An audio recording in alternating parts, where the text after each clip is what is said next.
Continuando com a nossa programação, quando a gente fala de dados abertos, isso também tem muito a ver com conseguir os dados facilmente e com transparência. Os dados bem apresentados revelam histórias e até fortalecem a nossa cidadania. O nosso próximo painel é LAI, Lei de Acesso à Informação, Desafios Locais e Casos Reais. Quem apresenta é o José Lázaro Júnior, jornalista e doutor em Sociologia pela Universidade Federal do Paraná. Ele trabalhou na revista Ideias e na Folha de Londrina e é cofundador da agência Livre Jor. O nosso mediador é o João Frei, que também é jornalista, mestre em Ciência Política pelo UFPR e trabalhou na revista... Ai, perdão. Ele também é mestre em Ciência Política pelo UFPR, trabalhou na Band News FM Curitiba, na Gazeta do Povo, Congresso em Foco e Plural. Ele também é cofundador da agência Livre Jor, agência de jornalismo Mosca, que investiga e divulga registros públicos muito além do discurso oficial. Sejam bem-vindos, Zé e João. Eu sou muito fã de vocês e, desculpa a gaguejada no comecinho. Sejam muito bem-vindos. E aí, João, está aparecendo? Estamos criando suspense aqui com a imagem do João carregando. Ele está lá em Brasília. Opa, o João caiu. Bom, eu vou tocando enquanto o João não chega. Deixa eu só me ajeitar aqui para o meu toque, com eu no meio da câmera que está me complicando. Bom dia para quem não conhece a gente é da agência Livre.jor de jornalismo de várias coisas, inclusive de dados, por isso que a gente está aqui. A agência existe há 8 anos, ela é formada por mim, pelo João, pelo Rafael Moro Martins, também está em Brasília, e pelo Alexandre Ribeiro, aqui em Curitiba. A ideia é falar sobre Lei de Acesso à Informação, é sobre como você pode pôr o governo para trabalhar para você, para conseguir coisas que você imagina que existem, mas não sabe direito onde está, não sabe direito para quem pedir, como fazer para conseguir ali, ou até tirar uma dúvida mesmo. A gente separou a apresentação em alguns momentos, em que eu faria um jogral com o João aqui, não ia ter muito esse papo de pessoa apresentando e pessoa mediando, mas então a gente ia fazer isso meio juntos. Vamos lá. Quando a gente fala de lei de acesso à informação, tem uma coisa... Bom dia, João. Bom dia. Vocês me ouvem? Cheguei meio atrasado. Sim, você é visto e ouvido. Então, ótimo. Então, bora. Toca aí, Zé. O som está meio baixo, mas você pode gritar, a gente aceita. Beleza, vamos lá. Tá bom. Antes de falar direito do que é lá, do que como faz, como não faz, uma coisa que eu tenho sentido nesses anos de lei de acesso à informação, 10 anos lidando com ela, é que muitas vezes o poder público ele faz a gente achar que ele está fazendo um favor para a gente ao nos dar informação. E isso é consequência da gente não ter na cabeça, apoiando a gente, todo o histórico do que aconteceu para que a gente chegasse nesse momento. O direito à informação ele não começou só em 2011, a origem do direito à informação ele remonta à Revolução Francesa e é muito antes disso, na queda dos regimes absolutistas. Parte fundamental de você derrubar um rei é você fazer a sociedade entender que os bens públicos são de todos, não só de uma pessoa. Então, o acesso aos documentos públicos ele é fundamental para a formação do direito, para que as pessoas possam argumentar e debater sobre as coisas sem ter um filtro pessoal. Então, a lei de acesso à informação é meio que essa cristalização da impessoalidade na gestão pública. O registro mais antigo que a gente tem é de 626, lá na China, quando a dinastia Tang montou uma coisa chamada Imperial Censorate. Era um grupo de funcionários públicos que ficava à disposição da população para receber denúncias e para tirar dúvidas.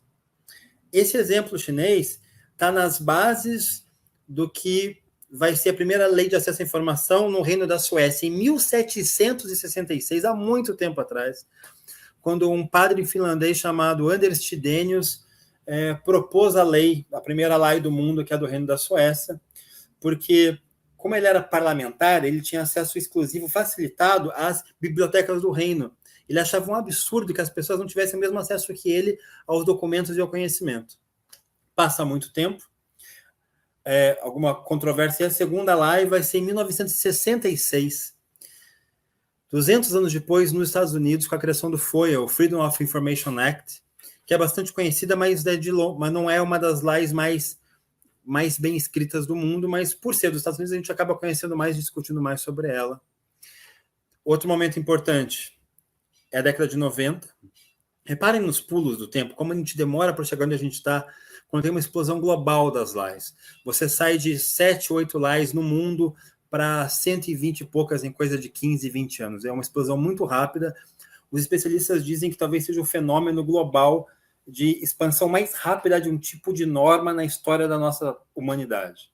Nenhuma lei pegou tão rápido no mundo todo contra as leis de acesso à informação. Puxando um pouco isso, você vai ter a década de 2000, quando os organismos internacionais, BID, BIRD, FMI, bancos, todos, começam a exigir para dar empréstimo para os países em crescimento que eles tenham mecanismos de transparência, de accountability, entre eles a lei de acesso à informação. Repararam? Quando alguém diz não vou te dar informação, algum ente público diz isso, ele não está negando para você só aquela informação, ele está te desconectando de toda uma história que precede esse momento. A gente tem que conhecer essa história para poder reagir com mais raiva, com mais angústia, reagir com mais força, quando a gente dá de cara com uma parede na gestão pública. No Brasil, o direito de acesso à informação no Brasil começa em 1838, no Império ainda, com a criação do Arquivo Nacional. Durante 173 anos, o Arquivo Nacional vai ser a única referência institucional no Brasil de direito de acesso à informação. A experiência nossa com a CGU, a Controladoria Geral da União, ela é muito recente.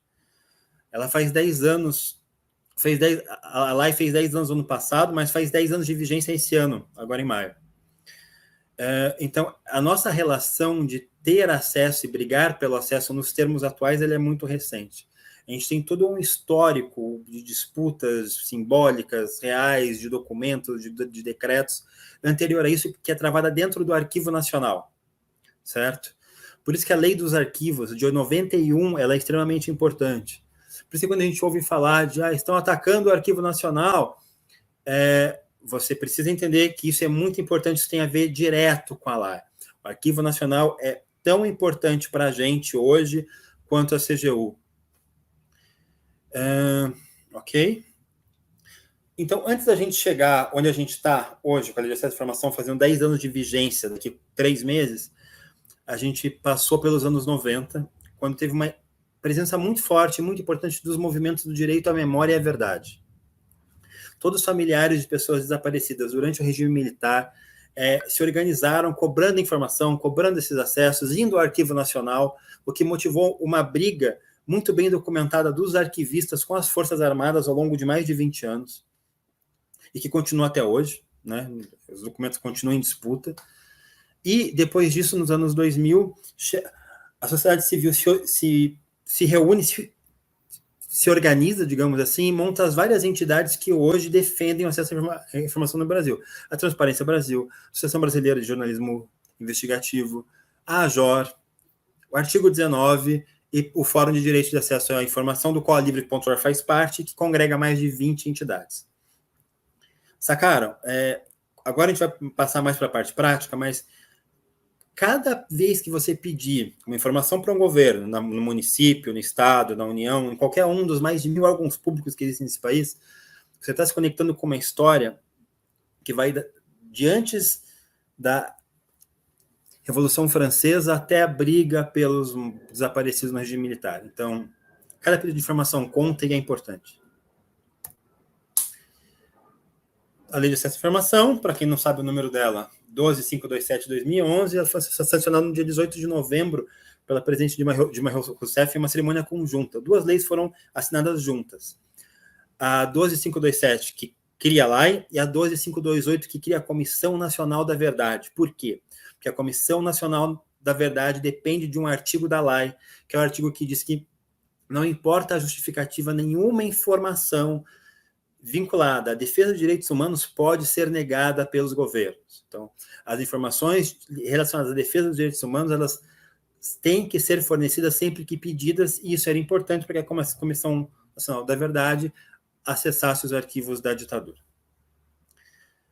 O básico da lei é que os órgãos públicos têm 30 dias para te responder. O prazo, na verdade, é de 20 mais 10. Eles têm 20, podem prorrogar por mais 10, chegando a 30. 30 dias. Eles não podem exigir de você a motivação do seu pedido e eles não podem negar a informação que você pediu sem justificar a negativa. Não pode dizer, neguei. Não, ele tem que dizer, estou negando por tais e tais motivos.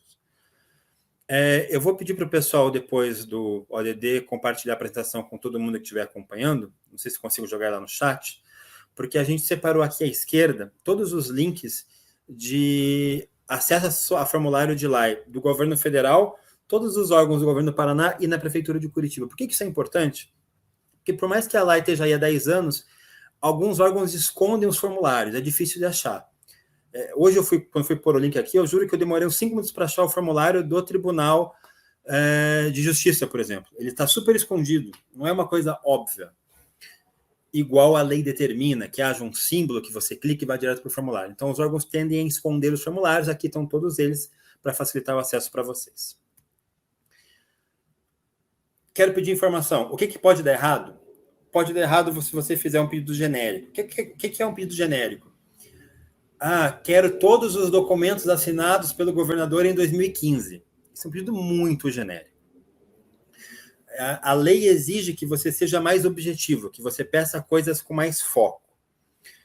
Você também não pode pedir coisas desproporcionais, não pode, ou desarrazoados, que tem muito a ver com genérico, esses temas meio que se misturam, que é a ideia de que você tem que saber mais ou menos o que você quer quando você pede informação, para que o seu pedido não seja jogado nesse balaio do artigo 13 da LAI, itens 1 e 2, que são genéricos, desproporcionais e desarrazoados. Se você pedisse todos os documentos assinados pelo governador em 2015, por exemplo, calcule a quantidade de papel que o governo vai ter que achar, separar, escanear e te mandar. Isso é desproporcional, isso não tem razão, isso é desarrazoado. Mas se você pedisse todos os documentos assinados por um órgão público com relação a um tema num período definido de tempo, passa a ser mais palpável que o agente público consiga encontrar o que você quer. Esses pedidos são atendidos com mais facilidade, é mais fácil de serem atendidos do que outros muito amplos. A lei também não protege trabalhos adicionais. Digamos que você saiba os dados todos de educação do Paraná, igual a gente viu na apresentação anterior, mas se você está com preguiça de rodar o software, de tirar algo, de fazer as contas, e você pede para o governo fazer isso para você. O governo não é obrigado a processar dados para aquilo que você quer individualmente. O governo não é obrigado a fazer análises e cruzamentos que você quer. Você tem direito aos dados brutos, puros, aos documentos, mas não aos dados processados. Em último caso, se o governo achar, você quer muita coisa, eu não vou te responder aqui, mas eu vou te franquear o acesso a esses documentos numa sala X em tal dia, indicando o local onde se encontram as informações. Vocês podem fazer isso tanto fisicamente, vem aqui e consulte eles localmente, ou te ensinar a usar os buscadores e as ferramentas de transparência ativa para você localizar. A gente vai ter alguns exemplos disso daqui a pouco. Minha vez de dar um exemplo. Esse foi um dos últimos pedidos que eu fiz, eu separei para vocês darem uma olhada. Esse é um pedido no qual eu sei que o dado existe, eu sei onde ele está, eu só não consegui reproduzir, eu só não consegui achar. O Jornal Nacional fez uma matéria sobre pontos de mineração no Brasil, e o Paraná, o ano passado, aliás, foi o lugar que mais teve novos pontos de mineração no Brasil. Mas eu sei que esses dados estão em um lugar chamado Cadastro Mineiro. Eu sei que eles estão lá, eu já mexi lá bastante, mas eu não consegui reproduzir as buscas e os dados que o Jornal Nacional achou. Aí eu perguntei para o governo, eu vi isso ali, a fonte deles é você, Agência Nacional de Mineração, eu preciso desses números. Então, primeiro, eu peço os números, os dados, e veja que na hora de pedir, a gente pede explicando direitinho o que a gente quer, como se desenhasse a tabela. Eu pedi a relação dos novos licenciamentos de mineração concedidos em 2021, discriminados por UF, unidade da Federação, Estado, e com os respectivos números individuais dos processos. Assim eu vou saber quantos são no Paraná e quais são, e eu posso depois aprofundar a busca. Aí, no item 3, além de pedir os dados, eu perguntei, como eu faço para achar esses dados? Se eu tivesse que buscar sozinho, o que eu teria que fazer? A resposta veio rapidamente, em 3 dias, é um caso para mim muito raro. Eles me deram as tabelas, do jeito que eu pedi, até com mais informações do que eu precisava, e me ensinaram a refazer a busca no Cadastro Mineiro. Deu tudo certo. E agora eu poderia passar a trabalhar esses dados a partir disso. Repararam no cuidado? Eu não pedi quantas lavras tem aí. Eu quero as lavras por UF de um ano tal e de preferência com o código que as individualiza, que torna possível encontrá-las e pensar depois uma a uma. Naquele caso, eu sabia o que eu queria, eu sabia onde estava, eu só não achei. Certo? Então, eu pedi para que me ensinassem e me dessem os dados. Esse é um pedido diferente de 2016. Aqui, não sei se vocês estão conseguindo ler, a questão pessoal, eu perguntei para o Ministério da Saúde. Eu sei que é possível saber os dados de aborto no Brasil consultando a base de dados de vocês. Mas eu não sei como faz. Aí, eu disse isso de coração aberto para o Ministério da Saúde e o técnico de bom humor respondeu com um arquivo de 6 folhas, dando o passo a passo de como reproduzir a busca dentro do DataSUS. Eu acho que esses são os pedidos mais comuns que vocês vão fazer na vida. Vocês vão saber que um dado existe, não vão saber onde ele está e vão perguntar para o órgão, para que o órgão te diga, não, o dado que você quer está aqui, você faz assim para conseguir ele nos nossos sistemas, ou você vai fazer, igual no caso anterior, vai pedir uma relação, uma tabela, um documento, eles vão acabar te fornecendo se tudo correr bem, se você não cair nas hipóteses do artigo 13. É isso, a gente vai voltar a mais exemplos para frente, mas a gente está correndo, porque a gente tem 30 minutos sem passar por toda uma história de acesso à informação, mas para ter isso em mente, os pedidos eles têm que ser os mais específicos possível, de preferência com alguma referência de que informação existe. Não era assim, não era tão fácil falar sobre isso há 10 anos atrás. E agora deixa para o João. Bom, quando pessoal, tudo era mais. Desculpem a confusão aí. Acho que agora todo mundo me ouve e me vê, né, Zé? Me dá aí esse... Sim, senhor. Beleza. Bom, a gente começou a fazer pedidos de acesso à informação via lá e pelo livre.jor em 2014, salvo engano, né, Zé? Que era mais ou menos o começo ali, 2012, 2014, 2 anos de implementação da lei de acesso à informação. Então, a gente começou num momento em que os próprios órgãos de governo estavam se habituando a essa novidade legislativa que, na verdade, tem um grande impacto na rotina dos servidores, né? Então, assim, alguns destaques que eu queria trazer de como era esse começo, de como foi trabalhar com a Lei de Acesso à Informação. E aí vale destacar também que a gente não estava trabalhando com foco nacional, a gente estava trabalhando com foco local, e eu acho que nisso tem uma diferença, porque a CGU, a Controladoria Geral da União, foi um órgão fundamental na regulamentação da LAI e na concepção da LAI aqui no Brasil. Então, de certa forma, você tinha parte do governo federal, parte da União, pensando na LAI, pensando em acesso à informação. Já para os estados, essa era uma discussão que chegou mais formatada, mais pronta, e os estados tinham que se adaptar. Estados e o município, né? A gente fazia basicamente pedido de acesso à informação com foco no governo do estado e na prefeitura de Curitiba.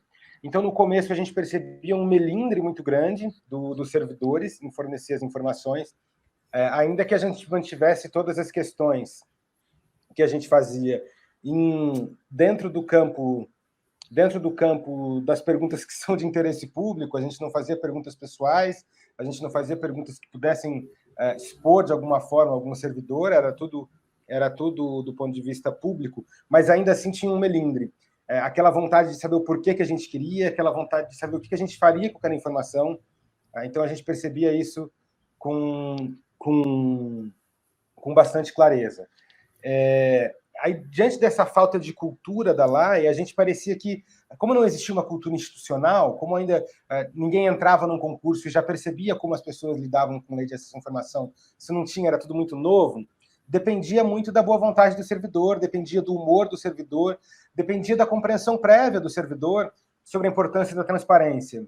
Então, às vezes a gente pegava servidores muito solícitos, que queriam, de fato, ajudar muito, que tinham já entendido a importância e o funcionamento da lei, e às vezes a gente pegava servidor que parecia que a gente estava perguntando qual era a cor da roupa íntima que ele estava usando. Quer dizer, tinha gente que ficava realmente incomodada com as perguntas, e a partir daí assumia uma postura muito defensiva. Aí eu trouxe aqui, né, nesse começo, trouxe um caso rapidinho para contar, que era muito comum no começo perguntar o porquê que a gente queria saber dessa informação. E como a gente, muito dessa nossa vontade de fazer pedido de acesso à informação, veio dessa coisa de fazer quase uma musculação na lei, né, de não deixar com que ela atrofiasse, de não fazer com que ela fosse uma lei que não pegasse. Quer dizer, se a gente usar isso todos os dias, se a gente fizer todos os dias, a gente está mantendo esse músculo da lei ativo. Então, a gente, quando alguém perguntava, a gente costumava ser um pouco pedagógico e não deixar barato. Dizer assim, não, você não precisa saber por que eu estou perguntando. Eu estou perguntando e tenho o direito de perguntar sem ter que explicar. Colocava isso na lei. Mas aí veio essa servidora, eu posso até dizer, porque não tem off, né? Era da Secretaria Municipal do Meio Ambiente de Curitiba, e eu tinha pedido dados de coleta de lixo. Aí ela me mandou um e-mail fora do e-mail da LAI, fora do contato formal da LAI, ela me mandou um e-mail pelo e-mail de servidora dela, no meu e-mail pessoal, se apresentando e perguntando o que eu queria com aqueles dados, por que eu estava pedindo aqueles dados. E aí eu fiz esse discurso, mas ela respondeu super simpática, dizendo, não, eu fiquei muito feliz que me pediram os dados, e eu quero te dizer que eu tenho mais, e eu estou juntando e estou organizando esses dados há muitos anos, e ninguém nunca tinha me pedido, então, assim, tem outros que podem te interessar também, se você gostou desse. Eram dados de coleta de lixo reciclável na cidade. Enfim, era uma servidora muito que já entendia, né, no momento, ali 2014, 2015, tem essa coisa de entender o trato do documento público mesmo, que passou por toda uma mudança nessa governança digital. Então ela entendia, ela tinha as coisas muito bem organizadas, tinha as coisas muito bem mapeadas, desenhadas, enfim. E quando eu pedi, ela falou, olha, tem mais coisa aqui ainda que você não pediu, mas que pode ser bom. Então esse foi um caso que no começo eu achei curioso, do contrário, né? A gente teve muitos casos de gente refratária aos pedidos, mas esse foi o contrário. Se alguém puder passar o próximo slide, Não, pode voltar. Isso, esse. Aqui são dois casos rápidos também. Um é... Alguém pergunta aqui se esses dados de coleta de lixo não estão nos dados abertos Curitiba. O dados abertos Curitiba, se eu não me engano, é gestão Fruit pós-2016, né? Isso aconteceu, acho que ainda antes, viu, se eu não me engano. Agora eu não sei, confesso que eu não sei. Eu saí de Curitiba, estou olhando um pouco menos, mas eu não sei se esses dados de lixo estão lá nos dados abertos. Mas essa história que eu estou contando, se eu não me engano, ela é anterior à existência do site. Aí aqui, essa é uma matéria que a gente fez para o Livre, bem simples, que é 51% dos candidatos reprovam na prova prática do Detran. Eu fiz o pedido para o Detran, perguntei qual o percentual de reprovação na prova prática, eles me mandaram, eu fiz a matéria. Aí, 2, 3 dias depois que a matéria está no ar, vem no meu Facebook a assessoria de imprensa do Detran, assim, muito brava, muito, até um pouco acima do tom, querendo saber de onde eu tinha tirado esses dados. E aí eu falei, olha, foi dado via lei de acesso à informação, mandei o pedido e tal. Mas eu acho que esse caso ele é interessante porque ele mostra, eu acho que é de 2015, ele mostra como os próprios órgãos ainda não estavam preparados para isso. Quer dizer, as assessorias de imprensa não estavam muito ligadas no que estava rolando. Depois eu volto aí, Zé, se pudesse voltar ali onde eu estava... A gente está com 5 minutos. Tá, não, beleza, eu vou passar rápido. E o outro caso, esse outro caso da direita, ele é do Detran. Então é isso, a menina me procurou no Facebook para ir atrás de mim, quer dizer, uma coisa absolutamente fora da institucionalidade, né? E o outro caso também, um pedido que eu fiz para um órgão do Paraná, esse eu não posso falar, infelizmente, mas eu fiz o pedido, ficou aberto, não me respondiam, eu comecei a insistir, não me respondiam, eu comecei a insistir. Aí um dia me ligaram e falaram, olha, a gente entrega esse documento para você, mas a gente não entrega pelo sistema. Então eu consegui o documento que eu precisava, mas ele não veio via sistema. Até hoje esse pedido de lá está em aberto para efeitos de formalidade, mas a pessoa me passou. Para evitar algum melindre político, essa é aquela cena do Bob Woodward pegando as coisas do Watergate na garagem, porque esses documentos eu peguei na garagem desse órgão público, então eu lembrei dessa cena, me senti jornalista. Mas é isso, então, vou passar para frente. Mas é só para falar que, às vezes, os melindres políticos afetam muito também. Então, um servidor que não queria que ficasse registrado no sistema, que foi ele quem passou a informação, me entregou a mesma informação de modo informal.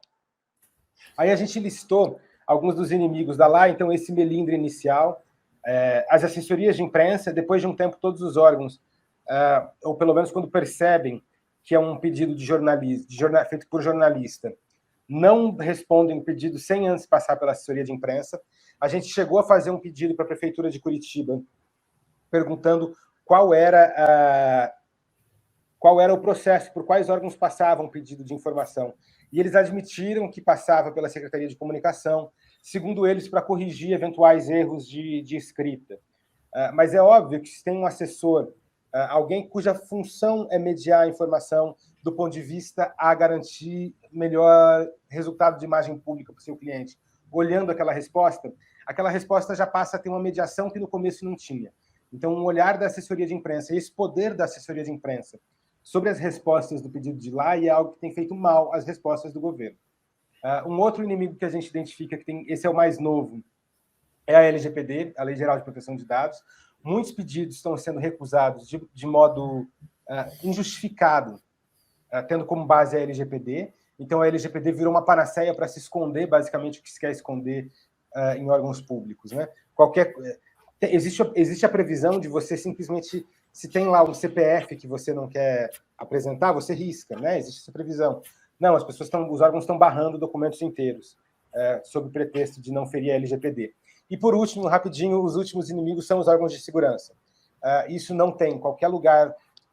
Guarda Municipal, Polícia Civil, Polícia Militar, Polícia Federal, qualquer coisa que você peça para órgãos de segurança via lei, eles ignoram, os pedidos vêm pela metade, os pedidos atrasam, quer dizer, ainda é a parte mais refratária a abrir informação nos 3 níveis de governo.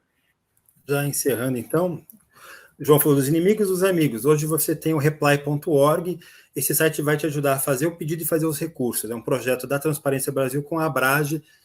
Se com a gente era mata, a gente teve que aprender meio que na porrada a fazer as coisas, o Reply agora ele vai te ajudar vocês a conduzir esses processos. Inscrevam-se na newsletter do Fiquem Sabendo, projeto incrível de acesso à informação com base em São Paulo, a Don't Lie to Me, base de dados novas no seu e-mail todas as semanas. Consultem as buscas de pedidos e respostas da CGU, é uma ferramentona, usem esses links.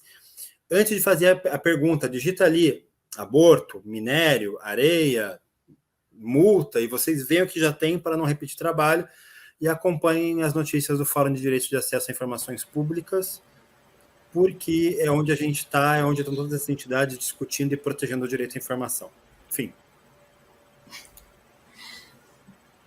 Na lata. Muito obrigada, Zé, muito obrigada, João. Essa questão é muito importante, acesso à informação e acesso à capacidade de fiscalizar o poder público é uma característica, é o que define, é uma das coisas que define a democracia, né? Uma democracia saudável. Então, mais uma vez, muito obrigada pela conversa, muito obrigada pela quantidade de informação que vocês disponibilizaram e que o acesso à informação de interesse público seja cada vez mais possível para que todo cidadão possa ser um pouco mosca, né? Muito obrigada. Até logo. Obrigado pelo espaço.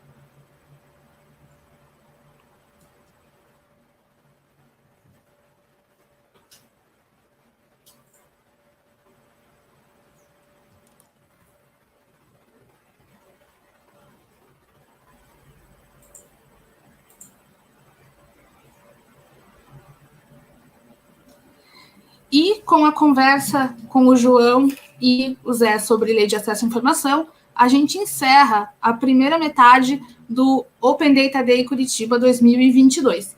Agora, a gente vai entrar num pequeno intervalo, a gente volta às 1h30 da tarde com as próximas atividades.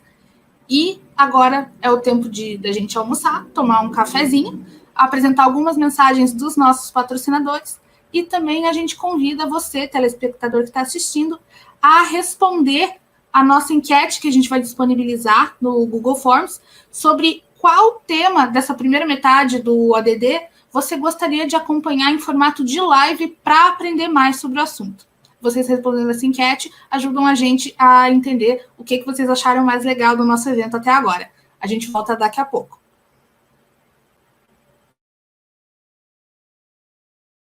A Gatos é uma empresa que tem como missão democratizar o uso da inteligência artificial. Na América Latina, nós temos presença há 2 anos e nos últimos 2 anos conquistamos mais de 30 clientes. Como a gente ajuda? A gente é uma empresa que oferece uma plataforma para auxiliar os cientistas de dados a serem mais produtivos, mas também para auxiliar o negócio a resolver problemas através de machine learning. Quem compra da gente? Toda empresa. Quem tem comprado da gente? Empresas de segmento financeiro, de energia, agribusiness, seguros, que precisam utilizar a nossa plataforma para resolver problemas de fraude, de segurança, cyberataque. Então, é muito difícil você simplesmente rotular o que nós fazemos, mas imagine o seguinte, se você tem um problema complexo que pode ser resolvido com machine learning, nós somos a empresa ideal para buscar esse tipo de solução. Qual é o grande desafio hoje? Eu tenho informação, eu tenho dados, mas dados não quer dizer informação. O que a gente provê é modelos estatísticos e a gente provê uma plataforma que você pode gerar milhares e milhares de modelos estatísticos em um segundo e recomendar este modelo para que as empresas possam pegar esta informação e tirar melhor proveito dos negócios que elas estão querendo resolver hoje. Uma coisa que eu tento praticar todo dia é empatia e entender como um CDO vai utilizar soluções da H2O ou qualquer outra. Trabalhar com tecnologia é muito difícil. O processo de escolha de tecnologia ele não é fácil, porque você tem muitas opções e é difícil você tomar uma escolha. O que a gente tem percebido em clientes que adotam a solução da H2O é que o retorno sobre investimento ele é extremamente mensurável e fácil. Se você não conheceu ainda, nos procure porque eu tenho certeza que você vai ter uma boa surpresa entendendo como a gente faz e o retorno sobre investimento vai ser muito mais rápido do que você imagina.